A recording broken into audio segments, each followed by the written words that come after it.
அனைவருக்கும் வணக்கம். நான் உங்கள் சதீஷ்குமார் குருசாமி. இன்றைய காணொலியில் என்ன பார்க்க போறோம் அப்படின்னா, நிறைய நபர்கள் நம்மகிட்ட கேட்ட ஒரு விஷயம்தான்.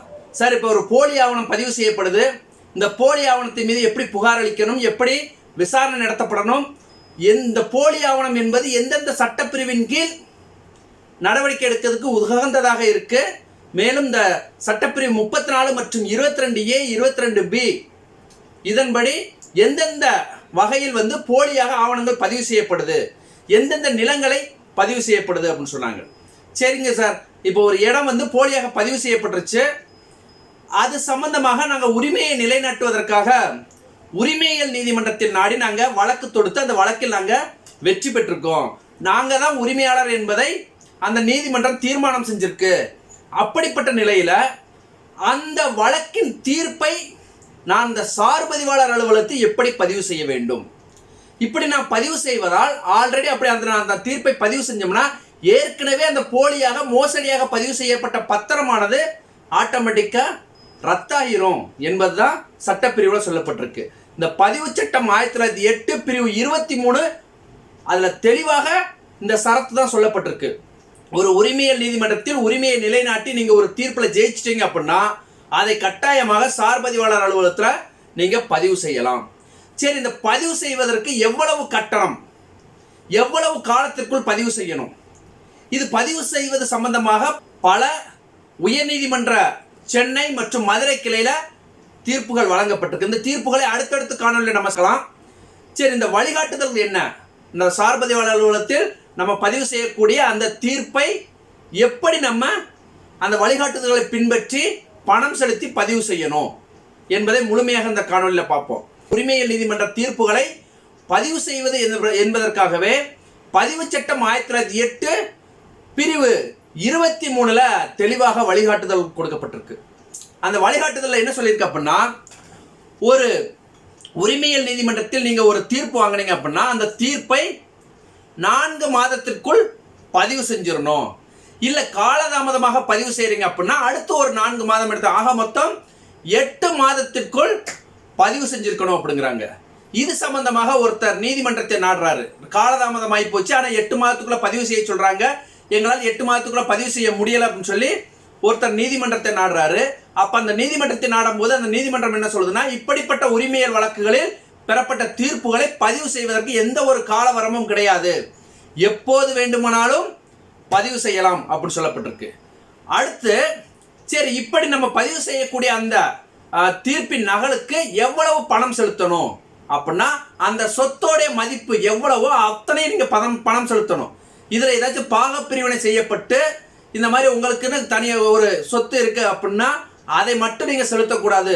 முழு சொத்துக்கான அந்த வழிகாட்டு மதிப்புக்கான பணத்தையும் நீங்க செலுத்தணும் அப்படின்னு சொல்லப்பட்டிருக்கு. இது எல்லாமே அடுத்தபடியாக ஒன்று சொல்லியிருக்காங்க. இந்த எக்ஸ்பார்ட்டி தீர்ப்பு ஆயிருக்கு, அதை கொண்டு போய் நாம் பதிவு செய்யலாம் அப்படின்னா கட்டாயமாக எக்ஸ்பார்ட்டி தீர்ப்பை பதிவு செய்ய முடியாது. அடுத்து இந்த அரசு இடங்கள் என்று சொல்லக்கூடிய இந்த பூமிதான இடங்கள், வக்போடு இடங்கள், இந்த மாதிரி உள்ளாட்சி அமைப்புக்கு சொந்தமான இடங்களை நாம் போய் பதிவு செய்யலாமா அப்படின்னா கட்டாயமாக அப்படிப்பட்ட பதிவுகளை ஏற்கக்கூடாதுன்னு சொல்லியிருக்கு. சரி, ஒரு இடைக்கால உத்தரவு பிறப்பிக்கப்பட்டிருக்கு அப்படின்னா அந்த இடைக்கால உத்தரவை நாம் பதிவு செய்ய முடியுமா அப்படின்னா கட்டாயமாக பதிவு செய்யக்கூடாது. அடுத்தபடியாக ஒரு நிலத்தின் அதோடைய சர்வே எண், அதோட சுவாதீனம் எவ்வளவு, எந்த கிராமம் என்று தெளிவாக இல்லாமல் ஒரு தீர்ப்பு இருக்கு அப்படின்னா அந்த தீர்ப்பை அவர்கள் பதிவு செய்யலாமா பதிவு செய்யக்கூடாது. அது சம்பந்தமாக விளக்கங்களை நீங்க அந்த தீர்ப்புல உள்ளீடு செய்யப்பட்டு அந்த நீதிமன்றம் மூலம் மீண்டும் அது திருத்தம் செய்யப்பட்டு கொடுக்கக்கூடிய தீர்ப்பை மட்டும்தான் பதிவு செய்யணும்னு சொல்லியிருக்கிறாங்க. சரி, இப்படிப்பட்ட இந்த வழிகாட்டுதல்கள் அடங்கிய இந்த சுற்றறிக்கையானது அந்த பதிவுத்துறை தலைவர் அவர்களால் 27/2/2023 இது அனைத்து மாவட்ட பதிவாளர்கள் மற்றும் சார் பதிவாளர்களுக்கு சுற்றறிக்கையாக அனுப்பப்பட்டிருக்கு. இதுல பல நீதிமன்ற தீர்ப்புகளும் பல சுற்றறிக்கைகளும் மேற்கோள் காட்டியிருக்காங்க. ஏற்கனவே அவங்க சொன்னாங்க பாருங்க, பதிவுத்துறை சட்டம் 1908 பிரிவு 23 படி நம்ம இந்த நீதிமன்ற தீர்ப்புகளை பதிவு செய்வதற்காக ஏற்கனவே 26/10/2002 ஒரு சுற்றறிக்கை அனுப்பணும். அந்த சுற்றறிக்கையின் நீங்க தொடர்ந்து பின்பற்றணும். அதையும் தாண்டி சில நீதிமன்ற தீர்ப்புகளை நாங்கள் மேற்கோள் காட்டி இந்த சுற்றறிக்கையில் சொல்லியிருக்கோம். அந்த தீர்ப்புகளையும் நீங்க பின்பற்றணும் அப்படின்னு இதில் சொல்லப்பட்டிருக்கு. சில வழிகாட்டுதல்களும் இதுல குறிப்பிட்டிருக்காங்க. அதைத்தான் முழுமையாக பார்க்க போறோம். ஏற்கனவே 2002 ஒரு சுற்றறிக்கை அனுப்பியிருக்காங்க பாத்தீங்களா? அந்த சுற்றறிக்கையில் என்ன சொல்லப்பட்டிருக்கு அப்படின்னா, நீங்க பதிவு செய்யக்கூடிய சொத்துக்கான அந்த கட்டணம் எவ்வளவு செலுத்தணும் அப்படின்னு சொல்லப்பட்டிருக்கு. அதுல என்ன சொல்றாங்க அப்படின்னா, வழிகாட்டு மதிப்பிற்கோ, அதாவது அந்த சொத்தோட வழிகாட்டு மதிப்பிற்கோ இல்ல பிரிந்த பாகத்திற்கோ நீங்க வசூல் செய்யக்கூடாது. முழுமையான சொத்துக்கு நீங்க வசூல் செய்யணும். அதுல 1% நீங்க வசூல் பண்ணணும். அதை வழிகாட்டு மதிப்பு இல்லாம அந்த சொத்துடைய மதிப்புல 1% நீங்க அதை வந்து பெறணும், கட்டணமாக பெறணும்னு சொல்லியிருக்காங்க. இரண்டாவதாக அவங்க என்ன சொல்றாங்க அப்படின்னா, ஏற்கனவே ஒரிஜினல் சூட் என்று சொல்லக்கூடிய அசல் வழக்கு 714/2010 சம்பந்தமாக ஒரு தீர்ப்பு வந்திருக்கு. அது எக்ஸ்பார்ட்டி தீர்ப்பாக இருக்கு. அந்த தீர்ப்பை பதிவு செய்வதற்கு அவங்க போகும்போது அந்த சார் பதிவாளர் ஏற்றுக்கிற மாட்டாரு. என்ன சொல்றாரு அப்படின்னா, பட்டாவானது மனுதாரர் பேர்ல இல்லை, எதிர் மனுதாரர் பேர்ல இல்ல, இது வேற ஒருத்தங்க பேர்ல இருக்கு, இது வேற ஒருத்தங்கிட்ட எக்ஸ்பார்ட்டியா தீர்ப்பா இருக்கு, இப்படிப்பட்ட தீர்ப்பை நாங்க பதிவு செய்ய மாட்டோம் அப்படிங்கிறாங்க. இது சம்பந்தமாக அவங்க நீதிமன்றத்தை நாடுறாங்க. நீதிமன்றம் இந்த சார் பதிவாளர் சொன்னது சரி, எக்ஸ்பார்ட்டி தீர்ப்புன்னு வந்தா அது இடைக்கால உத்தரவு மட்டும்தான், அந்த வழக்கு முழுமையாக முற்றாக்கம் செய்யப்படல, முழுமையான தீர்ப்பு வரல, முழுமையாக அந்த வழக்கு நடத்தி முடிக்கப்படல. அப்படிப்பட்ட நேர்வுகள்ல மனுதாரர் பெயர்ல சுவாதீனமும் இல்ல, எதிர்மனுதாரர் பெயர்ல சுவாதீனமும் கிடையாது. இந்த வழக்கும் முழுமையாக முடிவடையாமல் எக்ஸ்பார்ட்டியாக இருக்கு. எக்ஸ்பார்ட்டியாக இருக்கக்கூடிய தீர்ப்பை இந்த சார் பதிவாளர் பதிவு செய்யக்கூடாதுன்னு சொல்லி ஒரு மதுரை உயர்நீதிமன்ற கிளையில ஒரு தீர்ப்பு வழங்கப்பட்டிருக்கு. அந்த தீர்ப்பை மேற்கோள் காட்டி இதுல வழிகாட்டல் சொல்லப்பட்டிருக்கு.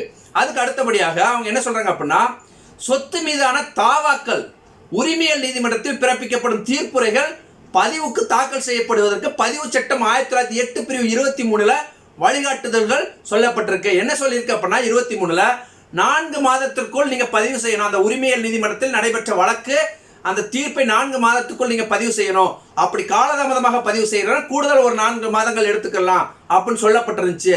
ஆனால் இந்த நீதிமன்ற தீர்ப்பின் அடிப்படையில், இந்த உயர் நீதிமன்ற தீர்ப்பின் அடிப்படையில் அப்படியெல்லாம் கால அவகாசம் தேவை கிடையாது. நீங்க உரிமையல் நீதிமன்றத்தில் உங்க உரிமையை நிலைநாட்டி தீர்ப்பு வந்துச்சு அப்படின்னா இதை எப்போது வேண்டுமானாலும் பதிவு செய்யலாம்.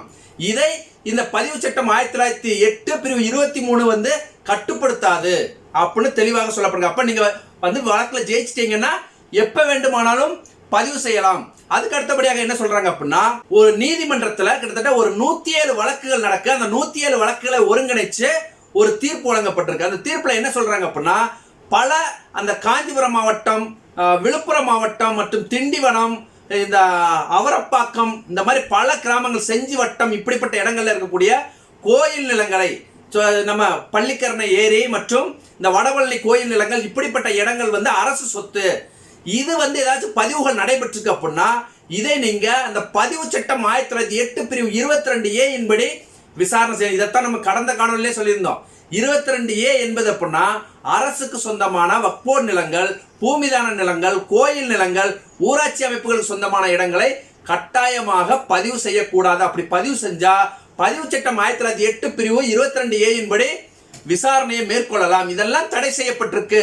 மற்றும் பதிவு விதி 162A படியும் இது தடை செய்யப்பட்ட நிலங்கள் அப்படின்னு தெளிவாக சொல்லப்பட்டிருக்கு. சொன்னா அதே தான் இந்த சுற்றறிக்கையிலையும் மேற்கோள் காட்டப்பட்டிருக்கு. மேலும் இந்த சுற்றறிக்கையில் ஒரு 8 வழிகாட்டுதல்களை உள்ளடக்கி இருக்கு. இந்த 8 வழிகாட்டுதல் என்னன்னு பாத்தீங்கன்னா, இந்த தீர்ப்பின் நகலை அந்த பதிவுக்கு கொண்டு வரும்போது அந்த பதிவாளர் எப்படி அதை பரிசீலனை செய்யணும், எப்படி பதிவு செய்யணும் என்பதை தெள்ள தெளிவாக சொல்லப்பட்டிருக்கு. முதலாவதாக என்ன சொல்றாங்க அப்படின்னா, ஒரு உரிமையல் நீதிமன்றத்தில் வழக்கு நடைபெற்ற அந்த வழக்கின் தீர்ப்பானது வந்திருக்கு அப்படின்னா இது சம்பந்தமாக அவங்க பதிவுக்கு வராங்க அப்படின்னா அதோடைய நகலை நீங்க இணையதளத்தில் இருக்கக்கூடிய நகலோட டவுன்லோட் பண்ணி ஒப்பிட்டு பார்க்கணும். இணையதளத்தில் அந்த தீர்ப்பு வந்திருக்கு பார்த்தீங்களா, அந்த தீர்ப்பையும் இவங்க கொண்டு வந்த தீர்ப்பையும் நீங்க ஒப்பிட்டு பார்த்துட்டு சரியாக இருக்கு அப்படின்னா தாராளமாக நீங்க பதிவு செய்யலாம் சொல்லியிருக்கு. அதையும் தாண்டி இந்த இணையதளத்தில் உண்மைத்தன்மை குறித்து சரிபார்க்க இயலாத பழைய வழக்குகளாக இருக்கு, கிட்டத்தட்ட முன்னாடி உள்ள வழக்குகளாக இருக்கு. அந்த வழக்கை நம்ம இணையதளத்தில் தீர்ப்பு பதிவேற்றம் செஞ்சிருக்க மாட்டாங்க. அப்படிப்பட்ட நிலையில அப்படி ஒரு தீர்ப்பை இவங்க கொண்டு வராங்க அப்படின்னா நீங்க என்ன பண்ணணும் அப்படின்னா அந்த சம்பந்தப்பட்ட நீதிமன்றத்திற்கு அணுகணும். அங்க நீங்க ஒரு கடிதம் அனுப்பி இப்படி ஒரு தீர்ப்பு வந்திருக்கு, இந்த தீர்ப்பு இது ஒன்னா, உண்மையிலேயே இது இந்த தீர்ப்பு தானா என்பதை நீங்க உறுதி செய்த பின்பு உரிய நீதிமன்றம் மூலம் அதை கோரிக்கை நீங்க அந்த தீர்ப்பை வாங்கி படிச்சு பார்த்துட்டு ரெண்டும் சரி என்று நீங்க நம்பும் பட்சத்துல அதுக்கு அதை நீங்க பதிவு செய்யலாம்னு சொல்லியிருக்கு. சரி, மூன்றாவதாக அவங்க என்ன சொல்றாங்க அப்படின்னா, நீதிமன்றத்தில் வழங்கக்கூடிய அந்த தீர்ப்புரையானது நீங்க கட்டாயமாக நீதிமன்ற நகலாக இருக்கணும். அது செராக்ஸ் காப்பியாக இருக்கக்கூடாது, ஒரிஜினல் நகலாக இருக்கணும். நீங்க அப்ப என்ன பண்ணணும், காப்பி ஆஃப் த டாக்குமெண்ட் போட்டு அந்த நீதிமன்ற முத்திரையோடு நீங்க பதிவுக்கு கொண்டு போகணும். நீங்களா ஒரு தீர்ப்பை எடுத்து டவுன்லோட் பண்ணி செராக்ஸ் போட்டு கொண்டு போனீங்கன்னா கட்டாயமா பதிவு செய்வதற்கு ஏற்றுக்கொள்ள மாட்டாங்க. நான்காவதாக என்ன சொல்றாங்க அப்படின்னா, அந்த தீர்ப்பை நீங்க வாங்கின உடனே நீங்க பதிவு செஞ்சிடக்கூடாது. அந்த தீர்ப்பை பார்த்துட்டு உண்மையிலேயே இந்த தீர்ப்பில் சொல்லப்பட்ட சொத்து இதுதானா, இதுக்கான உரிமை இவங்க தான் உரிமை கொள்றாங்களா, அதோடைய அசல் ஆவணத்தை நீங்க பார்க்கணும், வில்லங்க சான்றிதழை பார்க்கணும், பட்டாவை பார்க்கணும், அந்த மூலப்பத்திரத்தை நீங்க பார்க்கணும். இதெல்லாம் பார்த்து அதை சரியாக இருக்கு என்பது நீங்க உறுதி செய்த பின்பு நீங்க தாராளமாக அதை பதிவு செய்யலாம். அப்படி இல்லாத நேரத்தில் உரிமை இல்லாத வேற யாராச்சும் அதை பதிவு கொண்டு வந்தாங்கன்னா கட்டாயமாக அந்த பதிவை நீங்க மறுக்கணும் அப்படின்னு சொல்லப்பட்டிருக்கு. ஐந்தாவதாக என்ன வழிகாட்டுதல் சொல்லப்பட்டிருக்கு அப்படின்னா, ஏற்கனவே ஒரு உரிமையியல் நீதிமன்றத்தில் தீர்ப்பு வந்திருக்கும். அந்த தீர்ப்பை இவங்க பதிவுக்கு வருவாங்க. ஆனால் அது சம்பந்தமாக மேல்முறையீட்டு வழக்கு இருக்கா, அவங்க அப்பீல் போயிருக்கிறாங்களா, மேல்முறையீடு செஞ்சிருக்காங்களா என்பதை நீங்க அதை கரெக்டா விசாரணை செய்து அந்த அப்பீல் இருக்கு என்பது பட்சத்தில் நீங்க பதிவு செய்யக்கூடாது. அப்பீல் இல்லைன்னா கட்டாயமாக பதிவு செய்யணும். அந்த மேல்முறையீடு போயிருக்காங்களா என்பதை நீங்க உறுதி செய்யணும். அந்த சார் பதிவு அலுவலர் கட்டாயமாக உறுதி செய்யணும். உறுதி செஞ்சுட்டு மேல்முறையீடுல இருக்கு அப்படின்னா நீங்க பதிவு செய்வதற்கு நீங்க அதை அனுமதிக்க கூடாது என்று சொல்லியிருக்கிறாங்க. ஆறாவதாக என்ன சொல்றாங்க அப்படின்னா, நம்ம ஏற்கனவே சொன்னோம், ஒரு இடைக்கால உத்தரவு, இடைக்கால உறுத்துக்கட்டளை, ஸ்டே ஆர்டர், எக்ஸ்பார்ட்டி தீர்ப்புகளை கட்டாயமாக நீங்க பதிவு செய்யக்கூடாது. ஏன்னா இது அந்த வழக்கின் முழுமையான தீர்ப்பு கிடையாது. இது எப்ப வேணாலும் மாறலாம். எக்ஸ்பார்ட்டி தீர்ப்போ இல்ல ஸ்டே ஆர்டரோ எப்ப வேணாலும் மாறலாம். இதை வச்சுக்கிட்டு நீங்க கட்டாயமாக பதிவுக்கு நீங்க அனுமதிக்க கூடாது. இப்படி கொண்டு வரக்கூடிய பதிவுகளை நீங்க அதை பதிவு செய்வதற்கு உகந்தது இல்லைன்னு சொல்லி அவங்களுக்கு நீங்க சொல்லிடணும். நீங்க போய் அந்த வழக்கு சம்பந்தமா இறுதி ஆணை பெற்றுட்டு வாங்க, இறுதி ஆணை வந்ததுக்கு அப்புறம் நாங்க பதிவு செய்யறோம்னு நீங்க அதை சொல்லலாம். ஏழாவது வழிகாட்டுதலாக, ஒரு நீதிமன்ற தீர்ப்பு வந்திருக்கு, அதாவது ஒரு அரசு இடத்தை ஒருத்தர் பத்திரப்பதிவு செஞ்சுட்டாரு அப்படின்னு சொல்லி உரிமையியல் நீதிமன்றத்தில் போய் அந்த வழக்கு ஜெயிச்சிருக்கீங்க, அதாவது அந்த வக்போர்டு நிலங்கள் இந்து சமய அறநிலைத்துறைக்கு சொந்தமான இடங்கள், இந்த மயான புறம்போக்கு, ஏரி புறம்போக்கு, குளத்து புறம்போக்கு, இந்த சாலை புறம்போக்கு, இந்த வாய்க்கால் புறம்போக்கு, இந்த மாதிரி நிறைய இடங்கள் இருக்கும், பூங்காக்கள், எதிர்கால அபிவிருத்தி இடங்கள், இந்த மாதிரி இடங்கள்லாம் இருக்கு பார்த்தீங்கன்னா, அதாவது உள்ளாட்சி அமைப்புகளுக்கு சொந்தமான இடங்கள் மற்றும் அரசுக்கு சொந்தமான இடங்கள், இது சம்பந்தமாக இருக்கக்கூடிய தீர்ப்பை எடுத்துட்டு நீங்க போய் பதிவு செய்யணும் போனா கட்டாயமாக அந்த பதிவு அலுவலர்கள் இத்தகைய அரசு சொத்துக்கள் சம்பந்தமாக வரப்பட்ட தீர்ப்புகளை நீங்கள் பதிவுக்கு மறுக்கணும், பதிவு செய்யக்கூடாதுன்னு சொல்லியிருக்கு. அடுத்தபடியாக எட்டாவதாக வழிகாட்டுதல் என்ன சொல்லப்பட்டிருக்கு அப்படின்னா, நீதிமன்றத்திலிருந்து பெறப்படும் சான்றிதழ் தீர்ப்பின் நகல் தெரிவிக்கப்பட்டுள்ள சொத்து விவரம் பதிவு சட்டம் 1908 பிரிவு 21க்கு உட்பட்டதா, இந்த சொத்தை கட்டாயமாக அடையாளம் காட்டும் வகையில் அதோடைய கிராமம் மற்றும் அதோடைய வருவாய் கிராமம், அதோடைய சர்வே எண் மற்றும் அந்த 4 எல்லைகள் எல்லாம் கொண்டது சரியா இருக்கா, அதாவது அந்த நீதிமன்ற தீர்ப்புல சரியாக குறிப்பிடப்பட்டிருக்கா, இல்ல நீதிமன்றத்துல சும்மா அந்த சர்வே எண் எதுவுமே இல்லாம, மொத்த பரப்பளவு எதுவுமே இல்லாம, அந்த 4 சைடு இருக்கக்கூடிய அந்த மால் எல்லாமே சரியாக இல்லாம, கிராமம் கூட சரியாக இல்லாம ஒரு தீர்ப்பு வந்திருக்கு, அதை யாராச்சும் தூக்கிட்டு பதிவுக்கு வராங்க அப்படின்னா நீங்க உடனடியாக என்ன பண்ணணும் அப்படின்னா, ஐயா இதை பதிவு செய்ய முடியாது, இந்த வழிகாட்டுதலின்படி இதை பதிவுக்கு நாங்கள் ஏற்க மாட்டோம், நீங்க போய் உங்களுடைய நீதிமன்ற தீர்ப்புல இது நீங்க எந்த சொத்தை பதிவுக்கு கொண்டு வரணும்னு நினைக்கிறீங்களோ அந்த சொத்து சம்பந்தமாக இந்த தீர்ப்புல எந்த விதமான ஆதாரமும் கிடையாது, இதை போய் நீங்க நீதிமன்றத்தில் சொல்லி அந்த தீர்ப்பு நகலை அதெல்லாம் உள்ளீடு செஞ்சு கொண்டு வாங்க, அதெல்லாம் திருத்தம் செஞ்சு கொண்டு வாங்க, கொண்டு வரும் பட்சத்தில் கட்டாயமாக நாங்கள் பதிவு செய்கிறோம் அப்படின்னு சொல்லி அந்த பதிவை நீங்கள் மறுக்கணும், திருப்பி அனுப்பணும். திருப்பி அவங்க உள்ளீடு செஞ்சுட்டு அந்த நீதிமன்றம் மூலம் திரும்ப வந்துச்சு அப்படின்னா நீங்கள் கட்டாயமாக அதை பதிவு செய்யலாம் அப்படின்னு இதில் தெளிவாக வழிகாட்டல் சொல்லப்பட்டிருக்கு. ஒரு 8 வழிகாட்டல் சொல்லப்பட்டிருக்கு. இது சம்பந்தமாக பல நீதிமன்ற தீர்ப்புகள் இருக்கு. அடுத்தடுத்த நீதிமன்ற தீர்ப்புகளை ஒவ்வொரு காணொலியிலும் நம்ம பார்ப்போம். நல்லா இப்போ கேட்டுக்கோங்க. நிறைய பேர் நம்மகிட்ட கேட்டது இதுதான், சார் நீதிமன்ற உரிமையியல் நீதிமன்றத்தை நிலைநாட்டணும்னு சொல்லிட்டீங்க, அப்படி நிலைநாட்டணும் அப்படின்னா அந்த வந்த தீர்ப்பை பதிவு செய்வதற்கான வழிகாட்டுதலை சொல்லுங்க அப்படின்னாங்க. நம்ம தெளிவாக இதில் சொல்லியாச்சு. இது சம்பந்தமான நகலையும் நம்ம அந்த சுற்றறிக்கையும் டிஸ்கிரிப்ஷனில் கொடுப்போம். மீண்டும் இதுபோல் ஒரு சட்டம் சார்ந்த காணொலியில் சந்திப்போம். நான் உங்கள் சதீஷ்குமார் குருசாமி. நன்றி.